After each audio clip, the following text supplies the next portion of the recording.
नमस्कार। Artificial intelligence मतलब AI की दुनिया तो बहुत तेजी से बदल रही है हाँ बिल्कुल। और इससे लेकर दुनिया भर में एक बहस भी चल रही है। हमारे पास एक स्रोत लेख है जो ये बता रहा है कि भारत कैसे फरवरी 2026 में एक एआई इम्पैक्ट समिट जी। होने वाला है। हाँ।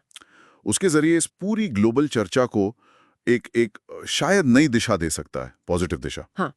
तो आज हम इसी पर बात करेंगे कि भारत एआई को सबके फायदे के लिए कैसे इस्तेमाल करने की राह दिखा सकता है, खासकर तब जब दुनिया थोड़ी बटी हुई लग रही है इस मुद्दे पर। हाँ, और ये बंटवारा सिर्फ मतलब टेक्नोलॉजी का नहीं है, ये तो मूल्यों का भी है हम्म, कि भविष्य कैसा हो। एआई अब सिर्फ लैब की चीज नहीं रही, ये हमारी जिंदगी, समाज, नौकरियां सब पर असर डाल रही है। और हमने देखा भी है पिछले कुछ समिट्स में, जैसे पेरिस वाला था, हाँ, कि एआई के फ्यूचर को लेकर दुनिया में एक राय नहीं है, सब अलग-अलग सोच रहे हैं। हम्म। तो यहीं भारत का रोल वो काफी इंटरेस्टिंग हो जाता है। क्या भारत इन अलग-अलग आवाजों को एक साथ ला सकता है? भारत की तैयारी भी कुछ ऐसे ही दिख रही है ना? सरकार ने वो माईगव प्लेटफॉर्म पे एक कंसल्टेशन शुरू किया था। हाँ, मैंने सुना था उसके बारे में। उसमें students, researchers, startup, civil society सबसे पूछा कि भाई एआई को समावेशी विकास, बेहतर जीवन, पर्यावरण, इन सब के लिए कैसे इस्तेमाल करें। ये जो एक बॉटम अप अप्रोच है, ये भारत को एक अलग पहचान देता है। बिल्कुल। और स्रोत लेख में ना इसी पर बेस्ड 5 ठोस सुझाव भी हैं। भारत के अपने डिजिटल अनुभव जैसे आधार, यूपीआई, अच्छा, क्या सुझाव है? उस पर आधारित। पहला सुझाव तो ये है कि सिर्फ बातें न हो, ठोस लक्ष्य तय हो और उनकी प्रोग्रेस को पब्लिकली ट्रैक किया जाए। जैसे एक तरह का ग्लोबल एआई स्कोरबोर्ड सोचिए। Global AI scoreboard, interesting. हाँ, मतलब कोई कंपनी वादा करे कि हम अपने डेटा सेंटर की बिजली खपत कम करेंगे एआई से, या कोई सरकार कहे कि हम लोकल भाषा में हेल्थ सलाह देंगे एआई से, तो वो स्कोरबोर्ड पर दिखे। ये सिर्फ प्रेस रिलीज से ज्यादा मजबूत होगा, अकाउंटेबिलिटी होगी। ये पारदर्शिता तो बहुत जरूरी होगी। और दूसरा सुझाव भी उतना ही अहम लगता है मुझे।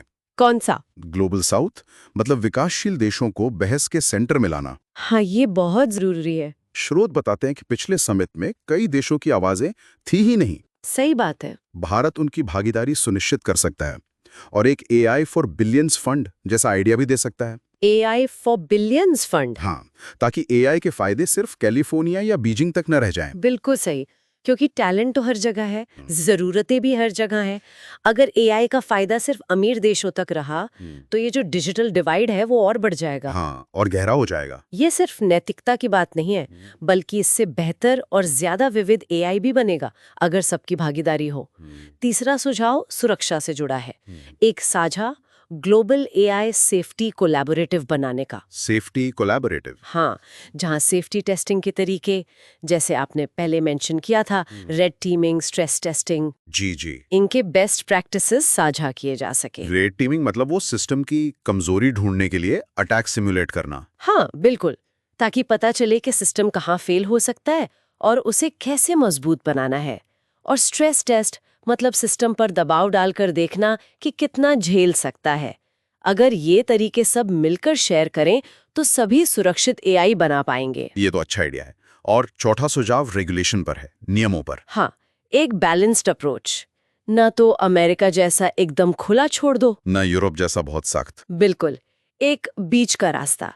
स्रोत इसे एक वॉलंटरी मतलब स्वैच्छिक लेकिन स्पेसिफिक कोड ऑफ कंडक्ट कहता है। स्वैच्छिक लेकिन स्पेसिफिक मतलब ये कि जो सियोल डिक्लेरेशन जैसे समझौते हुए हैं उन पर बने, लेकिन कुछ और ठोस चीजें जोड़ें। जैसे कंपनियां बताएं कि उनके एआई मॉडल को बनाने में कितनी कंप्यूटिंग पावर लगी, कंप्यूट कैपेसिटी। अच्छा, उससे क्या पता चलेगा? उससे मॉडल के स्केल और उसके संभावित असर का अंदाजा लगेगा। या फिर बाहरी एक्सपर्ट्स ने जो सेफ्टी ऑडिट किया, जिसे एक्सटर्नल रेड टीम कहते हैं, उसके नतीजे पब्लिक करें। ओके, पारदर्शिता बढ़ेगी इससे। हाँ, विश्वास भी बढ़ेगा। तो इन सब सुझावों का निचोड़ क्या निकलता है? ऐसा लग रहा है कि स्रोत कह रहा है कि भारत को कोई एक हफ्ते में नई ग्लोबल एआई अथॉरिटी बनाने की कोशिश नहीं करनी चाहिए। नहीं, शायद वो प्रैक्टिकल भी ना हो। हाँ, बल्कि जो कोशिशें पहले से चल रही हैं उनको जोड़ने पर ध्यान देना चाहिए और एआई की ताकत को ज्यादा से ज्यादा लोगों तक पहुंचाने पर। 5वां सुझाव भी यही है, बिखराव से बचना है, एजेंडा सबको साथ लेकर चलने वाला हो, समावेशी हो। बिल्कुल। और फोकस ग्लोबल गुड यानी वैश्विक भलाई पर हो। यही शायद सबसे व्यवहारिक तरीका भी लगता है। बड़ी बड़ी घोषणाओं से ज्यादा जरूरी है छोटे ठोस कदम उठाना और सहयोग बनाना। हाँ, भारत एक संयोजक, एक सूत्रधार की भूमिका निभा सकता है। तो कुल मिलाकर ये जो 2026 का समिट है, ये भारत के लिए सिर्फ एक इवेंट होस्ट करने का मौका नहीं है। नहीं, उससे कहीं ज्यादा है। ये एआई पर जो ग्लोबल सोच है, उसे समावेशी विकास और आम लोगों के कल्याण की तरफ मोड़ने का एक बहुत बड़ा अवसर है। और जैसा स्रोत कह रहा है, अगर भारत इस भागीदारी को वाकई प्रगति में बदल पाया, हाँ, तो एआई जैसे मुद्दे पर भारत अपनी पहचान मजबूती से स्थापित कर सकता है दुनिया में। और आखिर में एक सवाल शायद सोचने के लिए छोड़ सकते हैं हम, हाँ, कि एआई का भविष्य क्या सिर्फ कुछ बड़ी टेक कंपनियां या कुछ ताकतवर देश ही तय करेंगे, या फिर ये इस बात पर निर्भर करेगा कि पूरी मानवता मिलकर इसका इस्तेमाल कैसे करती है।